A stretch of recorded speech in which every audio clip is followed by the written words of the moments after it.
Hi everyone. As you all know, my name is Jonathan Beltran. I'm your colleague here at elementary school. And I want to take the few brief moments that I have to address some research that I've conducted that'll help us here in rural Southern California. And the research is current research on social emotional learning and its aspects that interest me and will also interest you with the current topic that we have going on in our schools is how do we as educators in rural Southern California with a high need of resources but low funds to make the resources match what we need for our students in our classes, how do we make it work? Well, we have to be smart with our time and the money we do have. One aspect that we can improve on is incorporating SEL within our students, in our classrooms, in ourselves. Well, how do we do that? Well, as you all know, the new program that we are adopting for PBIS, that is Positive Behaviors, Interventions, and Supports, it's multi-tiered. But I want to focus my brief time that I have to address you in this in our meeting today to focus on Tier 1. Now, the reason why I want to focus on Tier 1 is because it focuses on the greater ratio of our students. It doesn't only cover special education, but it also covers general education as well. Many of you say, well, you're general ed teachers, you don't really believe you'll be getting into steps 3 and 4, and we'll get to there when we do. But I'm going to focus on step 1 and why it's so important.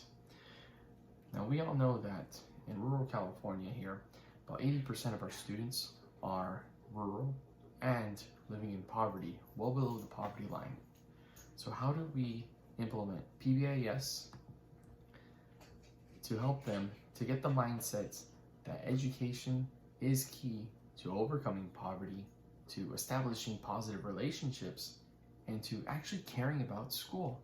How their actions, their grades, their interactions with their classmates, their parents, and us educators, why it matters for them now and in their future.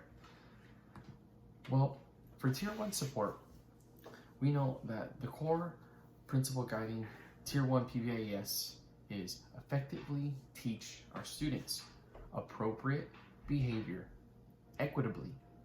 We can't pick and choose who we want to use this time to teach Tier 1 supports. We have to do it equitably to every single student, whether they're general ed or in our classroom briefly for special ed for integration. We have to teach all of our students just the same. Now, we want to intervene early before unwanted behaviors escalate.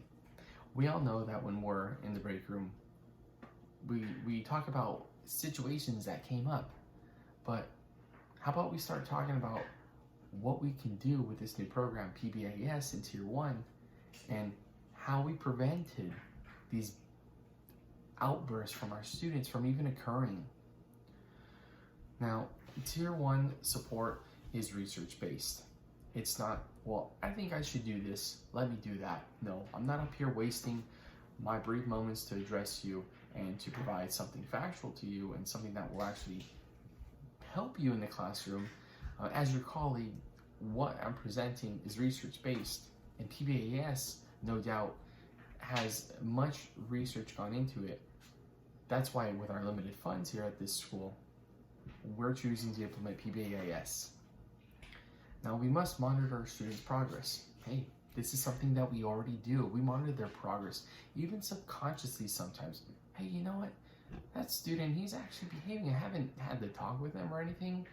Hey, maybe the PBIS is working. Maybe you are having a positive impact on them. Keep it up. Good job. We know this job is so demanding, and sometimes we might feel undervalued or underappreciated. But just know, the reason why we're doing this is not for ourselves. It's for our students.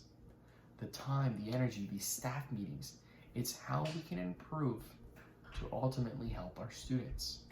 And that's what PBIS Tier 1 is all about, helping our students. How do we do that?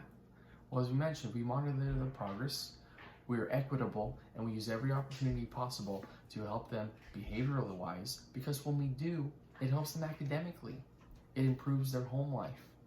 And we also can use PBIS to create opportunities to work with parents, bring parents and guardians into the academia of our students, of their children, of their grandchildren who they're taking care of. And we know that when we do that, we bring the home life and the school life together as one. And so when we're teaching our students using PBIS Tier 1 interventions and supports in the classroom, and we're talking to parents and guardians how to do that, whether they're in school or at home, the learning doesn't stop.